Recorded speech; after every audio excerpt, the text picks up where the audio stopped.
Bismillahirrahmanirrahim. Assalamualaikum warahmatullahi wabarakatuh. Hai, kembali lagi bersama saya yaitu Elma dengan NIM 4202005057 AKP 3B UTS PLKP. Dosen pengampu Ibu Indah Permata Sari SSTMAK. Baiklah, apa sih itu perusahaan jasa? Sesuai dengan namanya, perusahaan jasa memberikan layanan khusus pada pelanggannya.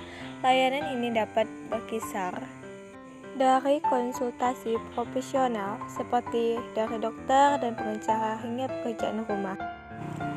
Menurut Christian Gunros, perusahaan jasa adalah segala sesuatu kegiatan bisnis antara pegawai jasa dan pelanggan.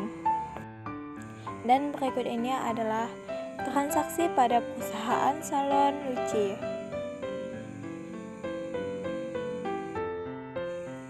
Transaksi penanaman modal yang bisa kita lihat di bawah ini. Dan selanjutnya transaksi pembelian yang dapat dilihat di bawah ini. Dan selanjutnya adalah transaksi pendapatan yang dapat kita lihat di bawah ini. Dan berikutnya transaksi pembayaran yang dapat kita lihat di bawah ini. Tahapan siklus akuntansi perusahaan jasa. 1. Melakukan analisis transaksi. 2. Membuat jurnal akuntansi. 3. Posting transaksi akuntansi dari jurnal ke buku besar. 4. Pembuatan neraca saldo. 5. Membuat jurnal penyesuaian. 6. Membuat neraca lajur. 7. Menyusun laporan keuangan. 8. Membuat jurnal penutup. 9. Membuat jurnal pembalik. Dan 10. Neraca akhir atau awal. Apa sih itu perusahaan dagang? Yaitu, perusahaan dagang adalah organisasi yang melakukan berbagai aktivitas transaksi jual beli sebagai aktivitas utamanya. Perusahaan ini lebih terfokus pada kegiatan membeli, menyimpan, dan menjual barang. Adapun penyusunan secara umumnya. Yang pertama, mencatat seluruh transaksi dalam jurnal umum. 2. Mentransfer catatan transaksi ke dalam buku besar pembantu. 3. Menyusun neraca saldo sebelum penyesuaian. 4. Menyusun jurnal penyesuaian pada akhir periode. 5. Menyusun neraca saldo yang telah disesuaikan. Ke-6. Menyusun laporan keuangan umum. Ke-7. Membuat lembar kerja untuk akuntansi. Ke-8. Menyusun jurnal penutup di akhir periode. Tahapan siklus akuntansi perusahaan pada perusahaan dagang. Yang pertama yaitu mengidentifikasi kegiatan transaksi. Kedua, menganalisis data transaksi. Ketiga, pencatatan transaksi di jurnal. Keempat, posting di buku besar. Kelima, pembuatan neraca saldo.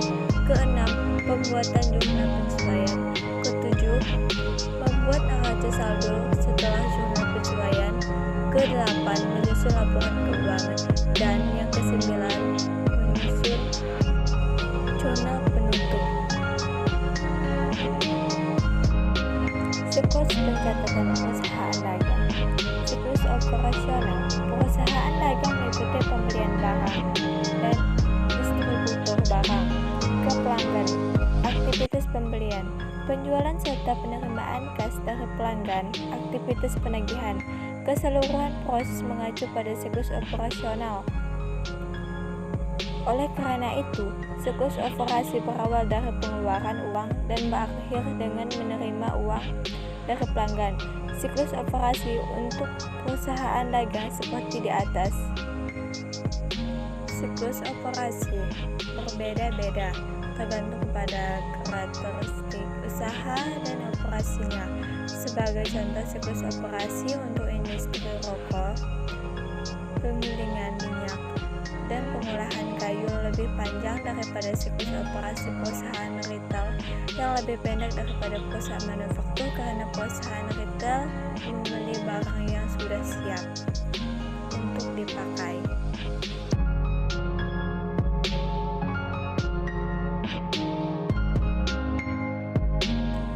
Dan berikutnya adalah transaksi perusahaan dagang PT Dipasena yang dapat Anda lihat di bawah ini.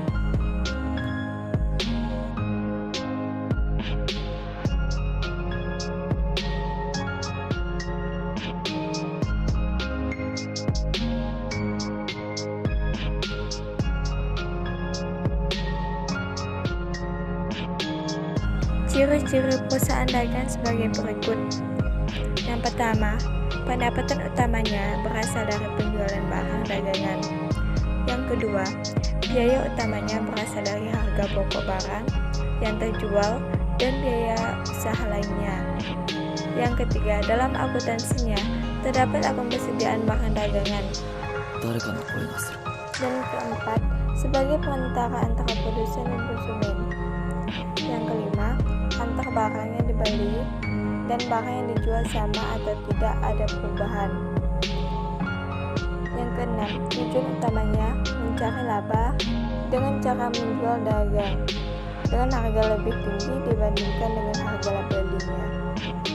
Dan yang ketujuh, dari ciri-ciri perusahaan dagang tersebut dapat disimpulkan bahwa kegiatan utama perusahaan dagang adalah jual beli.